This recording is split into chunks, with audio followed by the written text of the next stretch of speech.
NBR চেয়ারম্যানের অপসারণের দাবিতে কমপ্লিট শাটডাউন এবং মার্চ 2 এনবিআর কর্মসূচি পালন করছে প্রতিষ্ঠানটির কর্মকর্তা এবং কর্মচারীরা।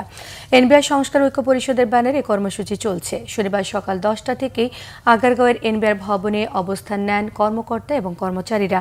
তবে সকাল 10:30টার পর এনবিআর ভবন অবরুদ্ধ করে ফেলে আইনশৃঙ্খলা রক্ষাকারী বাহিনী। প্রতিষ্ঠানটির ভেতরে এবং বাইরে বিপুল সংখ্যক আইনশৃঙ্খলা বাহিনীর সদস্য মোতায়েন করা হয়েছে। মার্চ 2 এনবিআর সফল করতে ঢাকা এবং ঢাকার বাইরের বিভিন্ন জেলার কর, কাস্টমস এবং ভ্যাট অফিসের কর্মকর্তা এবং কর্মচারীরা এসে কর্মসূচিতে অংশ নেন। তারা এনবিআর ভবন এবং ভবন সংলগ্ন ফুটপাতে অবস্থান নেন। এনবিআর সংস্কার ঐক্য পরিষদের নেতারা জানান, বৃহস্পতিবার অর্থ উপদেষ্টার বৈঠকে আন্দোলনরতদের কাউকেই ডাকা হয়নি। এছাড়া শুক্রবারের অর্থ মন্ত্রণালয়ের বিজ্ঞপ্তি সম্পর্কেও তারা কিছু জানেন না। চেয়ারম্যানের পদত্যাগের ঘোষণা না আসা পর্যন্ত কর্মসূচি প্রত্যাহার না করার কথা জানিয়েছে এনবিআর সংস্কার ঐক্য পরিষদ। পরিবারের প্রধান হন, you can't destabilise your family. He has exactly done that.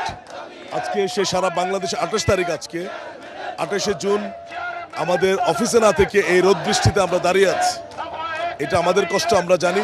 উনি আমাদের সাথে কি করেছে আমরা জানি। উনি অ্যাবসলিউটলি এনবিআরকে অস্থিতিশীল করে সরকারের সাথে আমাদের দূরত্ব সৃষ্টি করেছে। আর আপনি যেটা বললেন, আলোচনা আমরা বিশ্বাস করি। আমাদেরকে যদি সঠিকভাবে ইনভাইট করা হয়, আমরা যদি অবহিত হই, অবশ্যই এটা পজিটিভলি বিবেচনা করব। আমরা চাই এই চেয়ারম্যানের অপসারণ হওয়ার পরে আমাদের ট্যাক্স ডিপার্টমেন্টে সুন্দরভাবে সুশৃঙ্খলভাবে একটা কাঠামো হবে, ওখানে চলবে, যেখানে রাজস্ব আসবে এবং করদাতারা হয়রানি মুক্ত হবে। আমরা ওই মিটিং এ ছিলাম না, তো এটা কিভাবে আসলে যে আমরা প্রত্যাহার করে নিব এটা আমরা নিজেরাও জানি না। এটা আপনারাও গতকাল বিভ্রান্ত হয়েছেন, আমরাও বিভ্রান্ত হয়েছি।